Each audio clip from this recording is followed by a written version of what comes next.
कुल हुवल्लाहु अहद तू है अल्लाह समद की शान वालिया लम यलिद व लम यूलद नाले कुफुवन अहद दो जहान वालिया ला इलाहा इल्लल्लाह देवेन गवाई कुल मुल्कां दा मालिक तू है तेरी सब शाही बाकी हर शय फना तेरी जात है बका बेनिशान वालिया खालिक मालिक राज़िक दाता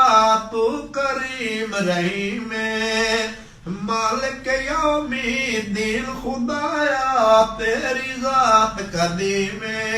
तू समीउल बसीर कुल्ले शैइन कदीर दी पहचान वालिया कुल हुवल्लाहु अहद तू है अल्लाह समद की शान वालिया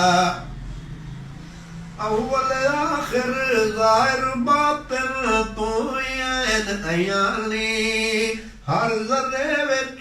आरिफ लोगा तेरी रमज़ पछाणी विच सारी कायनात वसे तेरी ज़ात ला मकान वालिया कुल हुवल्लाहु अहद तू है अल्लाह समद की शान वालिया बेपरवाही तेरी मौला सो करे जो चावे बादशाह नू तख्तुला के दर दर भीख मंगावे कोई रोटी तो तंग माने मौजा को निसंग बनान वालिया कुल हुवल्लाहु अहद तू है अल्लाह समद की शान वालिया यूसुफ जै शहज़ादे नू तो अटिया नाल तुलाया करबल अंदर आल नबी दा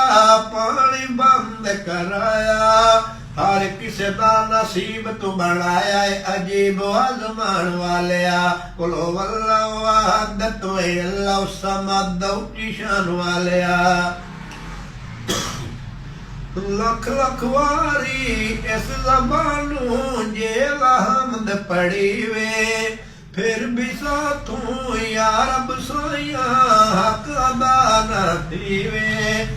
देखे अरबी जवान साथ कीता एहसान आसमान वालिया कुल हुवल्लाहु अहद तू है अल्लाह समद की शान वालिया अक़ल बालिग़ आला अदना या कोई मासूम ज़ात तेरी दा शाकिर राई किसे दा जो मकसूम